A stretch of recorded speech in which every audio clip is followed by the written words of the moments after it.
Hello and welcome to the Toasted Tale podcast. My name is Jim Lillywhite Bewley, and today we're going to do a read-through of the second blog post of A Town Called Me. Last week you will have heard the first episode.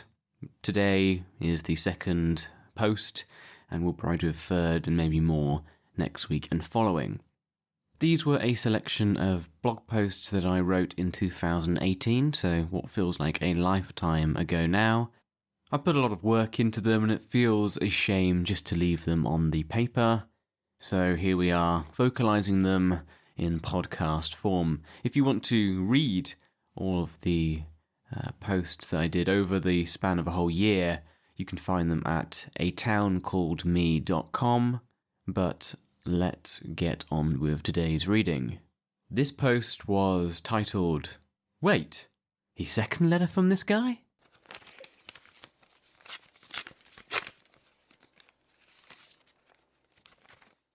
Good day to you. It's so great to talk to you again. I hope you enjoyed my previous letter and were left excited to be soon strutting around your very own town.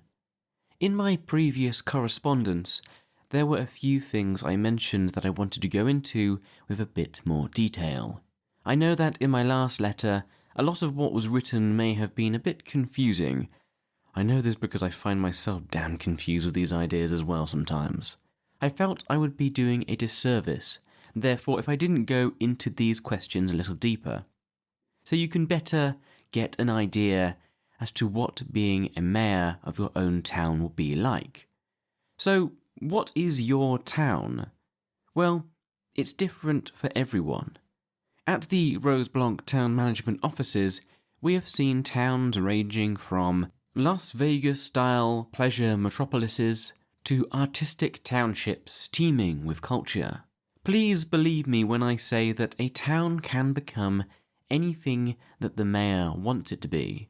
The really fun part of running your own town is that you can truly craft it to become a humming representation of your personality, likes, dislikes, and worldview. As you can imagine, this can create wildly different towns for each person. So, as a mayor, what can you do in your town? The great thing about your town is that it is very malleable, and most things can be changed given enough time and energy.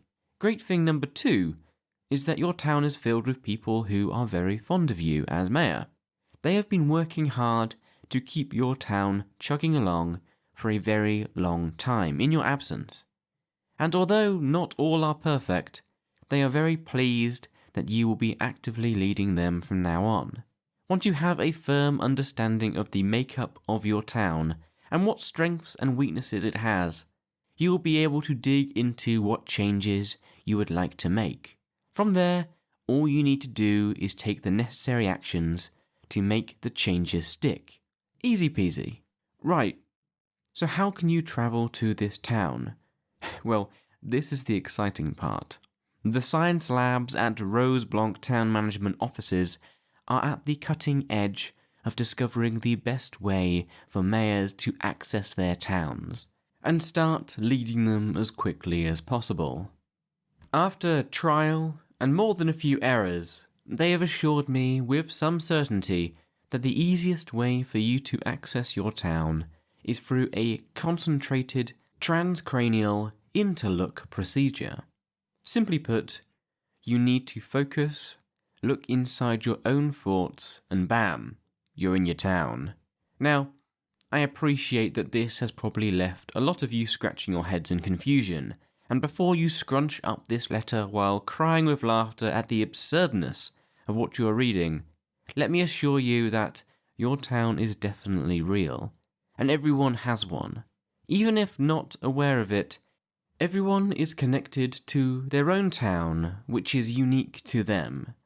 They can visit it, and most importantly, change and improve it. Now, I appreciate that the above information may have made you question the sanity of the writer, and I would fully understand if you never wanted to read another letter by yours truly again. My next correspondence, however, will be an important one. I'm going to lay out why becoming the mayor of your town will be a whole lot of fun, and why it could make your life a lot easier. I will endeavour to write to you again soon. Please feel free to write back to me with any questions you may have, and I will do my best to help. Yours sincerely, Ryan Roseblanc, Roseblanc Town Management.